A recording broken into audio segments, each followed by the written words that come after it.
Hola a todos y bienvenidos nuevamente a un nuevo episodio del podcast de Caracas Crítica. En esta ocasión tenemos, como siempre, a Ernesto y tenemos un invitado especial que nos visita de forma presencial por primera vez, a nuestro queridísimo compañero de trabajo Edson. ¿Cómo estás, Edson? Muy bien, gracias. Un saludo. Que de verdad qué alegría tenerte aquí, poder compartir más allá de la virtualidad, tenerte aquí, conversar contigo, poder salir contigo para que experimentar no solamente la ciudad, sino nuestras ideas, seguir trabajando y de verdad nos alegra muchísimo, muchísimo, muchísimo que estés aquí. Muy agradecido. Y bueno, nuevamente como siempre tenemos a Ernesto. Saludos. Y antes de comenzar, quiero invitarlos a que puedan visitar nuestra página web, también que puedan visitar nuestras redes sociales, en Instagram, en Twitter, en TikTok, donde subimos contenido de manera constante. También nos pueden apoyar a través de Patreon. El día de hoy vamos a hablar sobre Walter Benjamin y las tesis de la historia.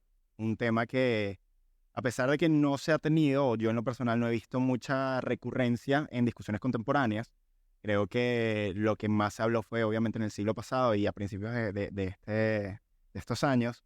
El tema de las tesis de la historia considero que sigue siendo de gran importancia y bueno, es un tema que entre los tres decidimos que sería bueno tratar. Y podemos iniciar con eso. ¿Qué son las tesis de la historia? ¿Por qué Benjamin escribe eso? ¿Cuál es la necesidad de Benjamin de escribir unas tesis acerca de la historia? No sé si quisieras comenzar. Sí.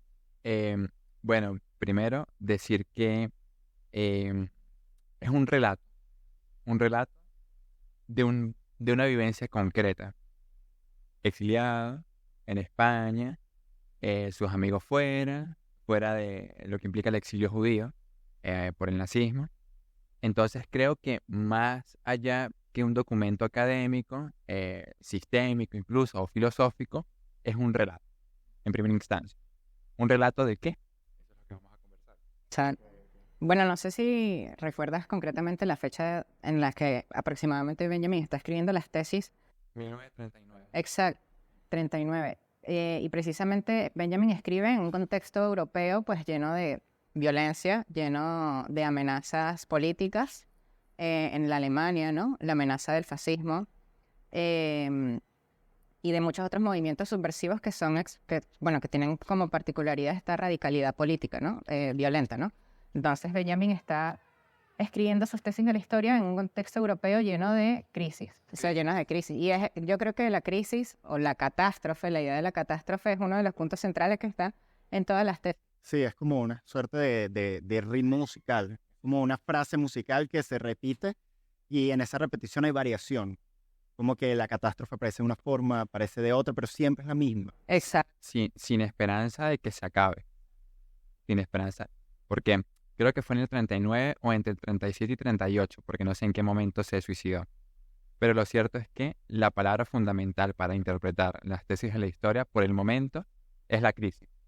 Crisis en todos los niveles.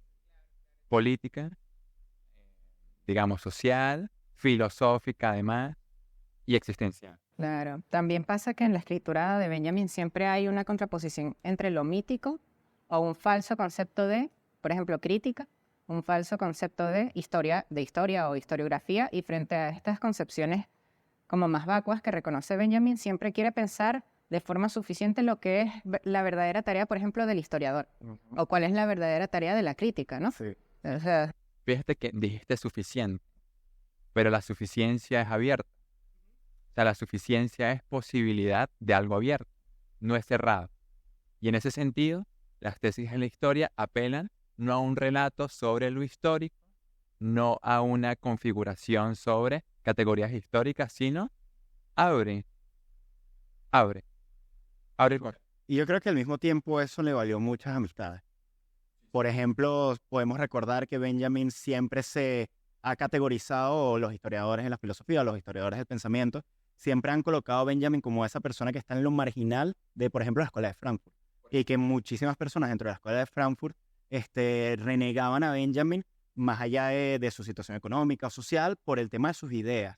Unas ideas que siempre están permeadas de una suerte de teología, obviamente por su raíz judía. Entonces, esa apertura, a su vez, constituye una suerte de que es posible mediante la marginalidad donde él estaba viviendo. Es la posibilidad del excluir. Claro, el detalle es que Benjamin para muchos marxistas, dependiendo de qué tipo de marxismo hablemos, de repente no es suficientemente dialéctico, ¿no? Claro. No es suficientemente ortodoxo. Sí. Y esa es la aporía, pues. Sí, digamos, ahorita no existe el marxismo ortodoxo, ahorita. Pero en ese momento, sí. Sí, teniendo gente como Lukács, teniendo gente que reivindica muchísimo a Marx en este momento. Sí. Además, con el proyecto ruso, que Benjamin vio fracasar con la alianza con Alemania, digamos, fascismo y socialismo aliados, cuando en términos marxistas eso no es posible. Claro. Y precisamente esa es la catástrofe, ¿no? O sea, o mejor dicho, la posibilidad de la catástrofe. Una de las tantas. Porque o el fascismo o el comunismo, y la guerra, las dos guerras, suponen siempre el abismo de la catástrofe. Sí. Y ese es el peligro que encuentra. Y por eso, por ejemplo, cuando pensamos en el Angelus Novus, que ya hablaremos de eso, siempre está la posibilidad de la catástrofe porque es el contexto en el que está viviendo, pues. Y teniendo esa idea de catástrofe en contraposición a una idea de progreso. Exacto. Que, como bien lo dice, o sea, en ese momento teníamos los marxistas ortodoxos que ellos tenían una planificación escatológica perfecta. Ellos tenían, aquí está el final de la historia y vamos a hacer todos los recursos posibles para llegar a ese final. Por lo tanto, la historia siempre era un progreso a la revolución, al fin del capitalismo. Entonces luego llega Benjamin de la nada a decir, no, esto que nosotros llamamos progreso tiene un lado de catástrofe. Sí. Es que el progreso es la catástrofe, no es lo que llevará a la catástrofe. Es la posibilidad de la catástrofe. Exacto. Que fue una posibilidad concreta, ¿no? Y dentro de esa, es porque el progreso también tiene este carácter, bueno, no sé si es la mejor palabra, pero mesiánico, ¿no? De restitución, ¿no? Es este positivismo sobre la capacidad de la invención humana, de la acción humana en lo político, en lo social, y precisamente esa ultra invención de lo político y de lo subjetivo, esta invención de un nuevo hombre, es lo que supone la catástrofe. Fíjate, nuevo hombre, más que mesianismo, la modernidad yo diría que es utopismo, que es otra forma, que es una figura, entendiendo que el relato fundacional de la modernidad, 1500 y tanto, fue Tomás Moro, de su libro Utopía, ¿no? Entonces, utopía en el sentido de descubrir el Edén, a propósito del paraíso perdido, pero bueno, de esto vamos a hablar ahorita. Rapidito, para hacer un último inciso en el tema de utopía. Hay una cuestión muy interesante que lo plantea Theodor Adorno, que es muy deudor de Benjamin. O sea, Theodor Adorno dijo que cuando él leyó el prefacio del Trauspiel, le cambió completamente la forma de hacer filosofía, la forma de ver filosofía. Y en Adorno, el tema de la utopía, o como mucha gente ha estudiado Adorno y ha sacado estas conclusiones, por ejemplo, Susan Buck-Morss o Frederick Jameson, él dice que el carácter utópico que aparece en Adorno y en general en la escuela de Frankfurt es el tema de la reconciliación. Más allá de un estado donde se acabe, por ejemplo, en el marxismo la política, porque esto creo que lo decía Henry Lefebvre, el marxismo supone, el comunismo supone el fin de la política y ya se acaban todos los problemas, es el tema de cómo es posible en este mundo, que bueno, también aquí trayendo un poco a Benjamin, donde se ve tanta catástrofe, donde se ve tanta ruptura, donde se predica progreso, pero nos estamos matando y estamos haciendo campos de concentración, es posible la utopía, es decir, una suerte de conciliación. Ok, la palabra conciliación, partiendo de la base que existe una escisión, es fundamental. El tema del Edén. Perdimos algo y eso lo vamos a ver, lo vamos a encontrar con la otra figura, que es básicamente el mesianismo. Utopismo y mesianismo son dos expresiones de lo mismo, desde el oriental y el occidental. Oriental en el sentido de judaísmo y occidental en el sentido de modernidad. ¿Consideras entonces que el Mesías es aquel que trae consigo la conciliación? Sí, pero por dos vías.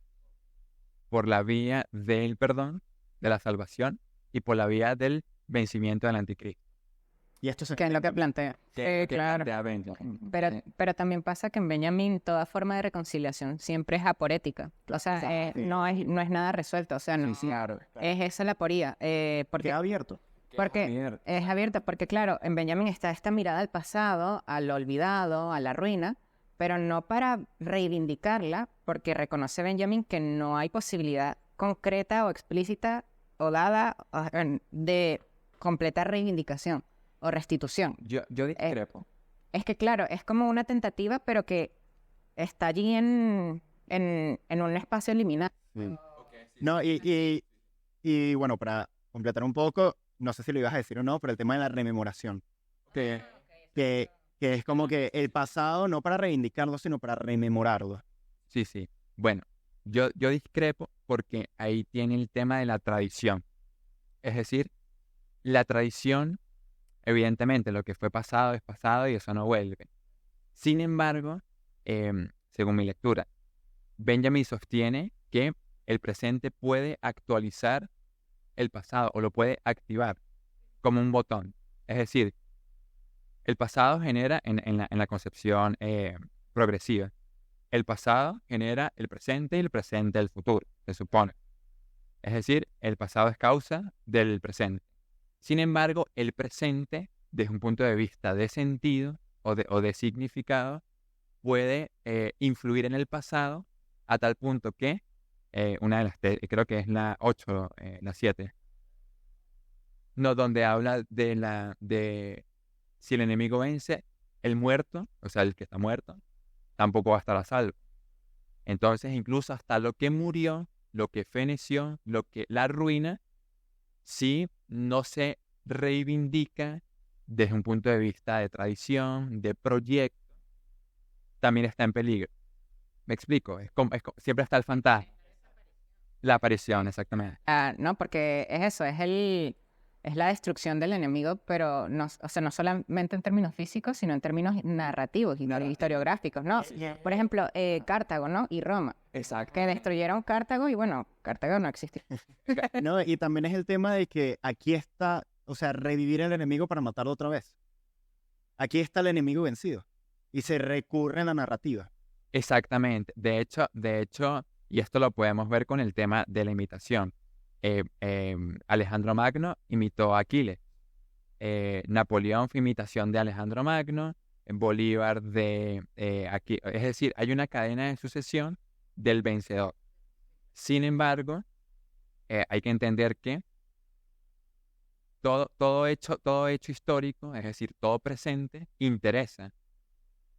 Los instantes temporales y espaciales interesan, y en ese sentido, incluso alguien olvidado como Benjamin, que lo era en su momento, que no era, o sea, estaba olvidado, nos interesa. No, exacto, era periférico. Cómo desde la periferia se construye precisamente un sentido, a tal punto que, mira lo que es. Es interesante también porque Adorno, y bueno, yo voy a sacar mucho Adorno porque yo me leo más Adorno que a Benjamin. Adorno dice en la dialéctica negativa y en sus clases sobre historia de la libertad y sobre la historia y sobre la libertad, también un poco apoyaba a Benjamin el tema de que cómo encontrar, o sea, que la problemática historiográfica, tanto de sus contemporáneos como sería Spengler, etcétera, o incluso desde antes con Hegel, siempre ha sido cómo darle un sentido a la historia. Entonces, en esta cuestión es como que, ok, tú como historiador, ¿cómo haces la historiografía? Y cómo Benjamin hace la historiografía, cómo él plantea y cómo él hace avanzar ese proceso. Porque también me parece que en ese intento de dar sentido a la historia está siempre la actitud del dominador, ¿no? O sea, más bien frente a la historia escrita o trabajada por el historiador, más bien Benjamin quiere interrumpir, interceptar, o sea, no es simplemente restituir otra historia diferente a la de los...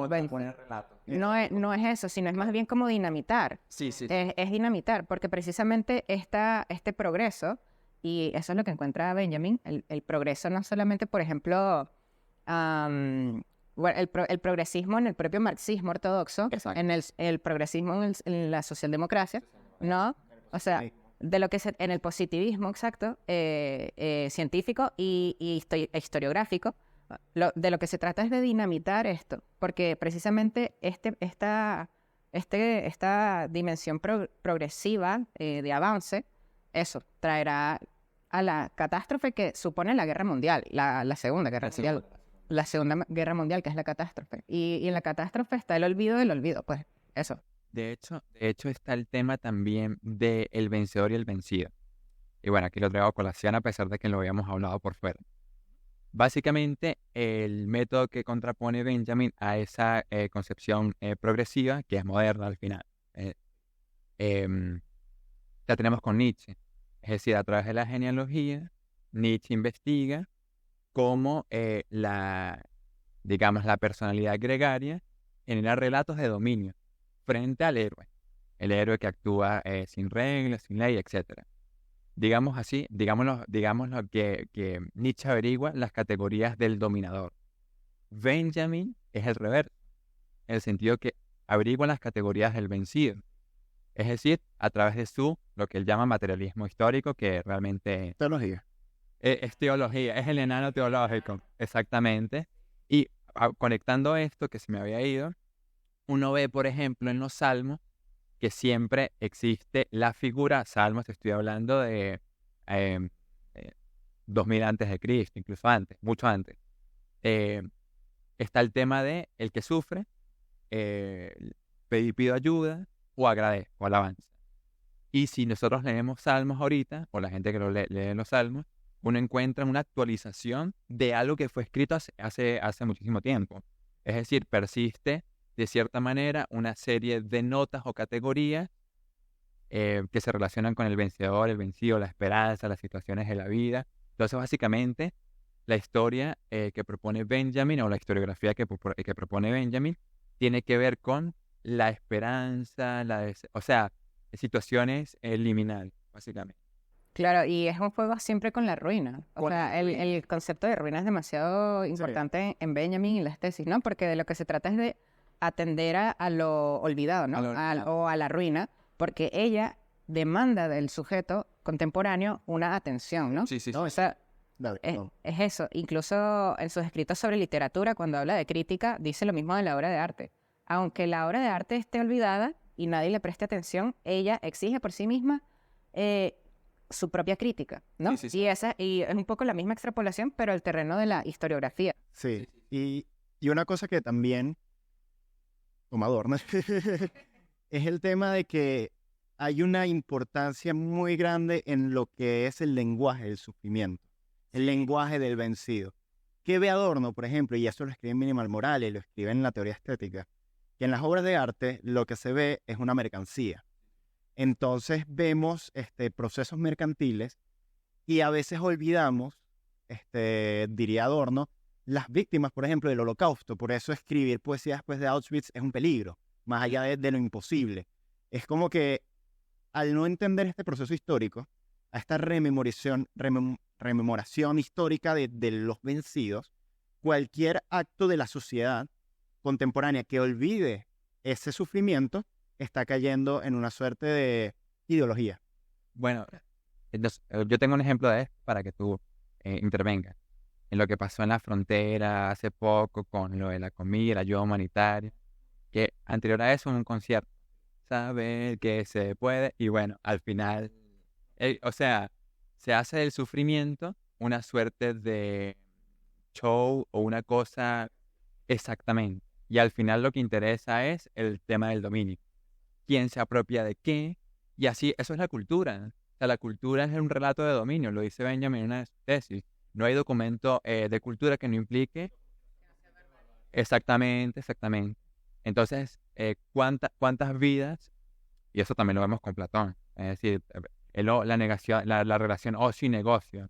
El filósofo podía filosofar precisamente porque tiene una posición en Grecia, una posición relativamente buena, y la gente que tiene hambre no filosofa, por decirlo en ese sentido. No, también un poco lo que creo que es un peligro que suele chocarme en ciertos autores que se asumen benjaminianos, o en la recepción de Benjamin en muchos contextos, sobre todo latinoamericanos, está en esta extrema politización de Benjamin, que es un autor muy teológico. Desde la izquierda. Desde la izquierda, porque entonces esta atención al oprimido es análoga a la historia del oprimido latinoamericano, ¿no? Exacto. Y de la identidad originaria de los pueblos latinoamericanos, Y claro, Es una ficción. puede ser una lectura interesante, pero efectivamente hay un carácter más de politizador, que es usar a Benjamin como un medio para la ideología, para el partido, y no para pensar realmente. Exactamente. De hecho, Y eso es lo que me molesta. sí, yo quiero agregar algo aparte, y es que yo, por ejemplo, rastreo en la concepción progresiva de la historia, eso lo rastreo hasta Aristóteles. Es decir, estoy diciendo que Aristóteles es progresista. Y esto es delicado, ¿no? En el sentido de que para Aristóteles el ser se completa o es perfectible a través de la idea de intelecto. O sea, la historia de los entes va avanzando a tal punto que se actualiza su potencia. Y en ese sentido, uno puede ver que la concepción natural, progresiva, apunta a eso, a que hay algo que se tiene que concretar, pero siempre es un deseo. Es decir, me sacrifico por la revolución. ¿Qué es revolución? Me sacrifico por qué. Es decir, al final lo que queda es pura banalidad. O instrumental. De la más tonta. Sí, es un poco perverso. Ingenuo. Y perverso. Por lado del dominado. Es curioso cómo se juega el tema, me acabo de dar cuenta, la perversidad con la ingenuidad. Conviven. Es decir, mientras que está lo muy perverso, está la no captación de la lógica de la perversidad. Es decir, la perversidad tiene una lógica tan curiosa que uno piensa que la concepción de la historia progresista no, o sea, no tiene ninguna intencionalidad. Pero con Benjamin vemos que produjo lo que produjo cualquiera lo estaba viendo. O sea, estamos hablando no en términos filosofales, sino estamos hablando en términos de muerte. Estamos hablando en términos de te quitan la propiedad, dejas de ser un sujeto de derecho, te matan, y no solamente te matan, sino que se burlan de la muerte. Entonces, más allá del carácter estadístico de la catástrofe, está el hecho de que son sentimientos, son afecciones, o sea, son cosas que importan, mínimamente.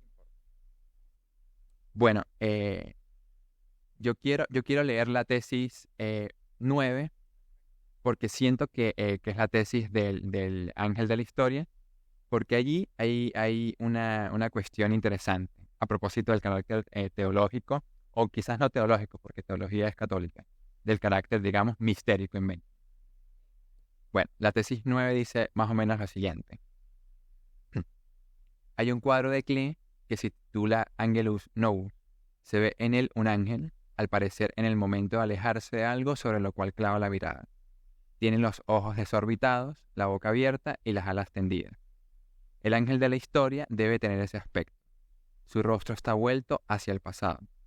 En lo que para nosotros aparece como una cadena de acontecimientos, él ve una catástrofe única, que arroja a sus pies ruina sobre ruina, amontonándolas sin cesar. El ángel quisiera detenerse, despertar a los muertos y recomponer lo destruido. Pero un huracán sopla desde el paraíso y se arremolina en sus alas, y es tan fuerte que el ángel ya no puede plegarlo. Este huracán lo arrastra irresistiblemente hacia el futuro, al cual vuelve las espaldas, mientras el cúmulo de ruinas crece ante él hasta el cielo. Este huracán es lo que nosotros llamamos progreso. Fíjense en lo interesante. El ángel de la historia debe tener ese aspecto. Es decir, Benjamin compacta dos categorías o dos entes que son contrapuestos. Ángel e historia. Trascendente, inmanente. Ángel como lo trascendente, historia como lo inmanente, por un lado. En lo que para nosotros aparece una cadena, es decir, para nosotros, desde nuestra visión, es una cadena de acontecimientos. Lo ve desde el punto de vista atómico. Pero el ángel lo ve desde el punto de vista holístico. Es decir, ve la totalidad de la historia. Hay dos visiones en esa tesis. La visión del hombre y la visión del ángel. Visión atómica, holística. Lo curioso es esto.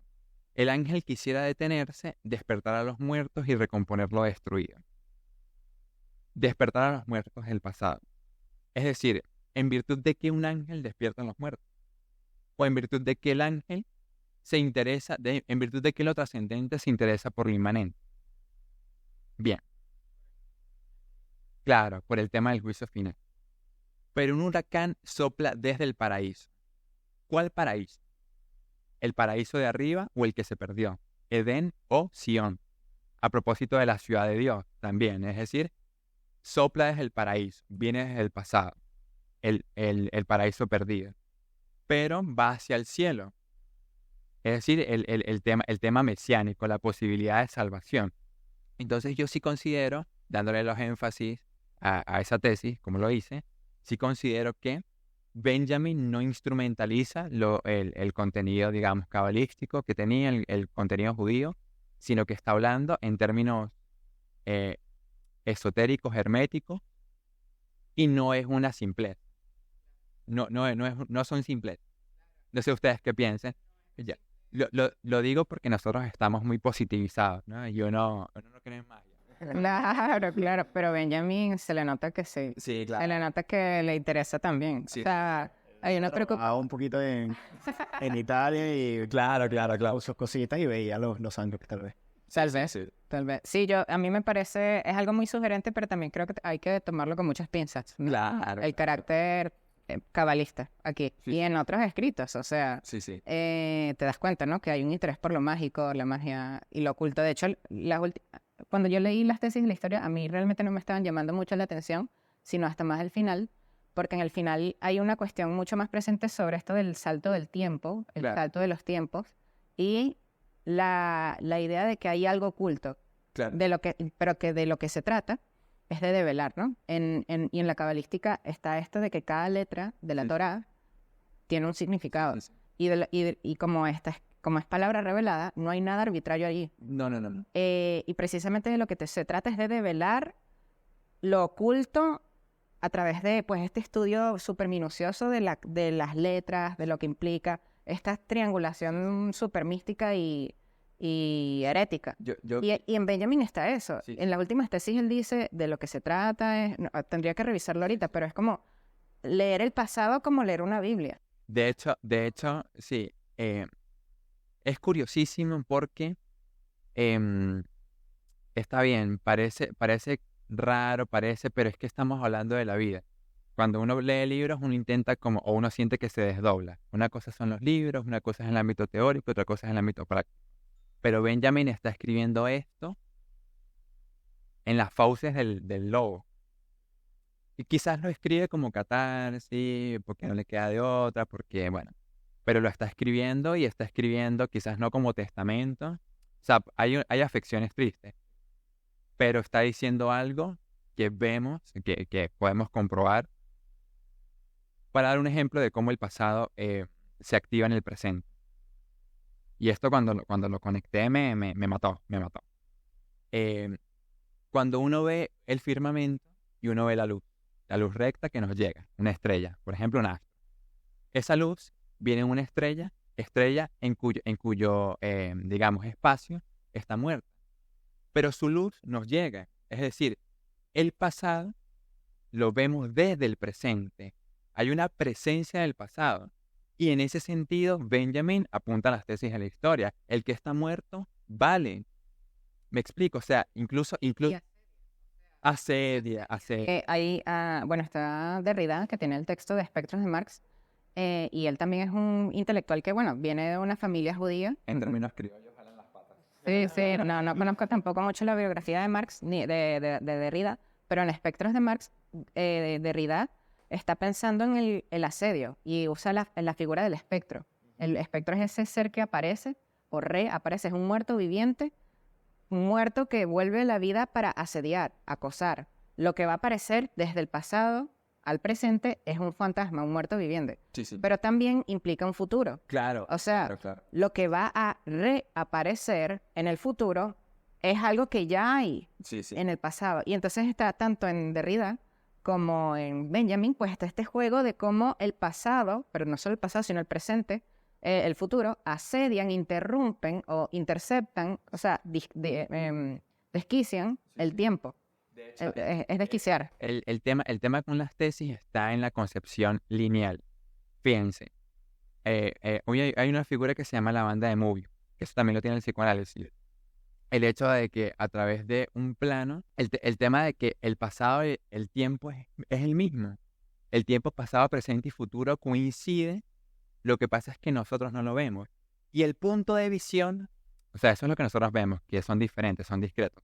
Pero el punto de visión del tiempo, realmente, según Einstein y toda esta gente, es la eternidad. Es decir, es como lo que, y eternidad como existencia, a propósito de Spinoza. Es decir, hay algo que se presenta, que es un presente, que quizás puede advenir en un espacio, es decir, puede hacerse, podemos captarlo organoléctricamente, o puede ser un susurro, pero está allí presente. Hay algo que me pareció súper interesante con el tema de la tesis, y es que además de tener el ángel como lo trascendente y la historia como lo inmanente, el tema de que el ángel está en un tiempo eterno.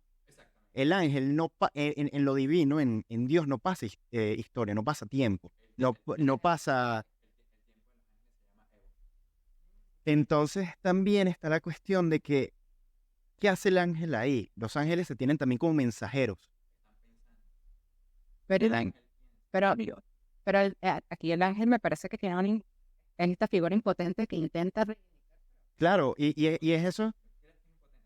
Pero, Claro, claro. claro, pero está este carácter del ángel como mensajero.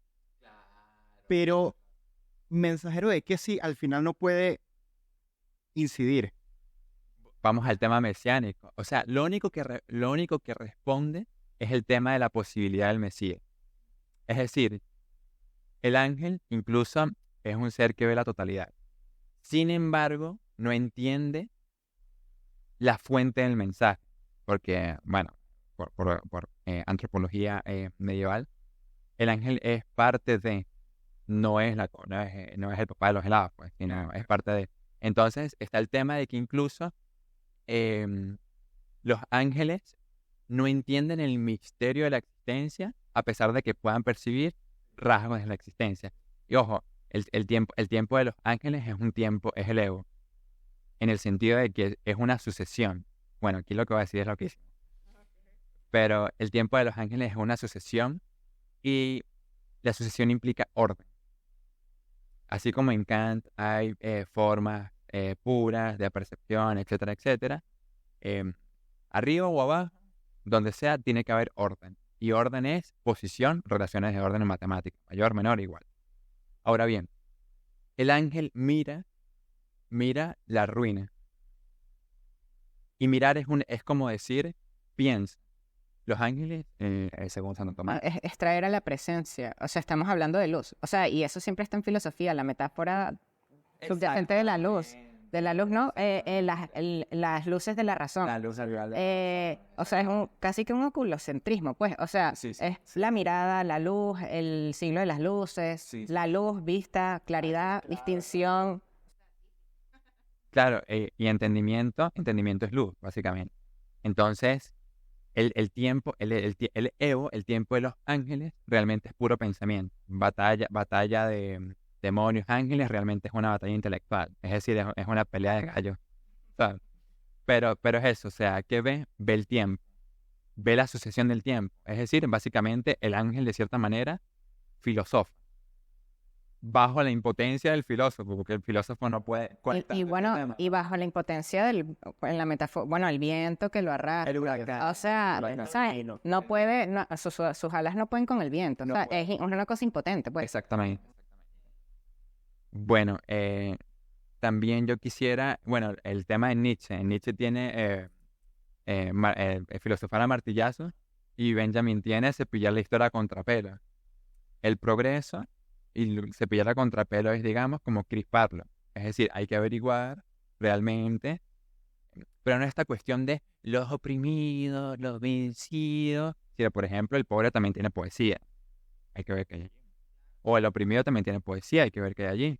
Entonces yo sí creo que más que el carácter instrumental, político, de izquierda, no sé qué, latinoamericana, está el hecho de el carácter, digamos, espiritual de los seres. Y eso es lo que interesa también. O sea, no solamente el relato de la persona que se yergue, no solamente es el relato del faraón, también los esclavos importan. A propósito de que el judaísmo es una religión de esclavos, ¿no? Claro, de esclavitud. Entonces ahí vamos, precisamente el prólogo de Bolívar Echeverría, que me parece fantástico. No lo conozco, pero me parece fantástico. El tema del judío, el judío como aquel que propicia la cultura occidental a propósito de Adorno. Es decir, el judío, como no tiene arraigo, no tiene lugar, no tiene un topo, es aquel que se integra mejor a la cultura occidental, de allí la cultura occidental como el utopismo, por vía del judaísmo se relaciona el mesianismo. Entonces, las categorías fundamentales del siglo XX son utopismo, la exacerbación, por supuesto, utopismo, mesianismo. Y bueno, y eso es lo que se ve en la tesis 1, ¿no? Dentro de la máquina, y la máquina es, o podría ser la máquina de la modernidad, en estos términos técnicos, de lo que hay dentro de la máquina es un enano, pero el enano es la teología, pues. Y es lo que le interesa, ¿no? A él le interesa como, en este sentido cabalístico, como buscar lo que está adentro, o lo que está oculta. Es como búsqueda de pistas, ¿no? Que es muy hermético, ¿no? Sí. Que es, ¿no? Que hablábamos de un video que se hizo famosa en internet, de una mujer que te hablaba de Hermes Trismegisto y te decía, no, es que en la I y en la O están las claves. No, las claves para la redención de la humanidad. Y tú como, wow, esta tipa está loquísima. Pero bueno, en Benjamin hay algo de eso, ¿no? Y en las últimas tesis hay algo de eso, ¿no? Es como esta interpretación de lo que está en el pasado que puede dar cuenta de... Y está este juego de huellas, pues. ¿Saben qué es lo loco? No sé si ustedes lo han conectado. Leer a Benjamin es como leer a Borges, tu tocayo, el inmortal. O sea, el inmortal, digamos, relaciona a Homero con Constantinopla y está buscando una fuente, a propósito de la fuente, ¿no? Está buscando una fuente y es como, o sea, las tesis de la historia, por paradójico que suene, apunta a formas de inmortalidad a través de la tradición, por ejemplo. Pero también porque en Benjamin el momento de la revolución es un momento mesiánico. Sí. O sea, es eso, es el estallido que contiene, bueno, ya como la totalidad. Y justamente esto es lo que, como para ya ir concluyendo, el tema de qué es lo mesiánico en Benjamin. ¿Cuál es la parte mesiánica en Benjamin? Bueno, rápidamente respondiendo, Benjamin es judío. Es decir, todavía no se ha dado el Salvador. O sea, Jesucristo no es reconocido. Ahora bien, yo sí siento que él creía que el Mesías, o sea, sí creía en el tema mesiánico, pero no de manera ortodoxa. Claro, y tú consideras que también hay una distinción entre el Mesías de Benjamin, que ahorita, bueno, vamos a seguir hablando de eso, pero para tipo hacer un poquito de tierra para seguir desarrollando el tema de lo mesiánico, por ejemplo, el tema del marxismo ortodoxo de la revolución. Sí, claro. Que al final fue nada, pues. O sea, La revolución tiene ese carácter mesiánico. siempre hay falsos mesías. Eso también está en el tema, digamos, judaico. Siempre hay falsos. Entonces, es como que el Mesías y el judaísmo en general tiene que cuidarse de si viene y si no viene. O sea, no equivocarse en si es el que es. Y por eso es que no reconocen a Cristo al final, los judíos por traición. Pero yo sí creo que Benjamin lo dice y articula el materialismo o el historicismo en general con la socialdemocracia. Y lo vincula con Rusia y tal. No, que esto no es, esto no es. Entonces, no, esto no es. Pero ¿qué es entonces al final? O sea, la lectura marxista de Benjamin también está un poco como... Y tiene que ver, bueno, es un poco la espera, pero no es una espera pasiva, sino una espera atenta, ¿sabes? Pero esa espera atenta implica dominio. Pero, ¿cómo que dominio? Claro, porque quien toma los medios de producción, toma el tal, se vuelve dominador. No, pero tiene que ver con esta atención por la ruina, por lo pasado y lo... O sea, toda revolución termina en Stalin. Pero yo lo que digo, lo de dominio me chocó, porque es como, entonces el Mesías es el Mesías ¿de qué pueblo? ¿De los oprimidos o de los dominadores? Hay que dejarlo ser. Es que eso no lo puede determinar el humano. Eso es lo loco. O sea, no hay que tomarse eso, de hecho, por ahí viene el anticristo. El anticristo, la tercera tentación a Jesucristo es del poder. Yo te doy el mundo para que tú hagas el bien. O sea, el de abajo se lo dice. Y es como, ok, tú me das, tú me das, pero ¿qué es lo que me estás dando al final? Es decir, lo que me estás dando es capacidad, poder para hacer el bien. Pero eso ya viene, digamos, corrompido, ya está corrupto. Porque el mismo instrumento del poder implica dominio, implica la lógica. Es decir, el mismo instrumento del poder implica esa lógica. Bueno, lo que quería comentar es que Al final es una posición ética, perdón. en Benjamin también está esta idea de que el momento mesiánico siempre es un momento de interrupción de la catástrofe. Es eso, Exacto. es interrupción, es la palanca, es una palanca. Y es eso, el momento mesiánico es un momento de interrupción. Sí. Porque eso, el progreso lleva hacia la catástrofe, de lo que se trata del momento mesiánico que relumbra siempre, es de interrumpir ese devenir. Y bueno, y un poco al final de las tesis él dice, al pensador revolucionario, la oportunidad revolucionaria peculiar de cada instante histórico se le confirma a partir de una situación política dada, ¿no? Pero se confirma también, y no en menor medida, en la clave que dota a ese instante del poder para abrir un determinado recinto del pasado, completamente clausurado hasta entonces, ¿no? O sea, se trata de atender, descubrir, encontrar la huella de ese recinto completamente clausurado que tiene que ver con el instante mesiánico. Sí. La captura del pasado, de la imagen del pasado. Exacto, entonces es eso, es como una interpretación, ¿no? Claro. O sea, es atender a las huellas de lo mesiánico. Eso es muy latinoamericano, porque básicamente por los oprimidos del pasado. Claro, no, o sea, no hay una afirmación de lo mesiánico, sino más bien como una atención al momento. Sí. Pero casi siempre son falsos momentos. Y ese es como o sea, empieza bonito, pero termina feo. Y la concepción de Benjamin es una antítesis muy fuerte, bueno, como en su carácter de negación tal vez, de muchas propuestas contemporáneas. Porque hoy en día muchos teóricos, de una forma u otra, algunos más explícitos que otros, forman parte de un proceso llamado aceleracionismo, que es tipo, en este proceso histórico. Ya, a propósito de la muerte el fin de la historia de Fukuyama. Sí, Fukuyama. Sí, es como que, ok, ¿qué hacer en esta cuestión que se llama historia? Que indudablemente es catástrofe, es algo chimbo. O ponemos el freno, como diría Benjamin, o lo aceleramos. Porque claro, esta lógica aceleracionista es con las propias contradicciones, el propio sistema de la catástrofe puede llegar a un punto de quiebre donde aparezca algo nuevo. Pero entonces me imagino que Benjamin dirá, pero eso nuevo también sería catástrofe. Para Benjamin eso es una lógica de progreso, Sí. acelerar. Porque eso, la violencia en los momentos revolucionarios siempre es la violencia para acelerar el progreso. O sea, es una violencia instrumental para llegar. Entonces me imagino... Entonces para Benjamin creo que, o sea, sería sumamente criticable eso. Mi opinión, creo que para concluir, está en no estar atravesado. Mejor quedarse en la casa, viendo peliculitas, todo, esperando al Mesías, rezando, haciendo... Bueno, Benjamin ahí sacando citas y triangulando como siempre. Claro. Sí.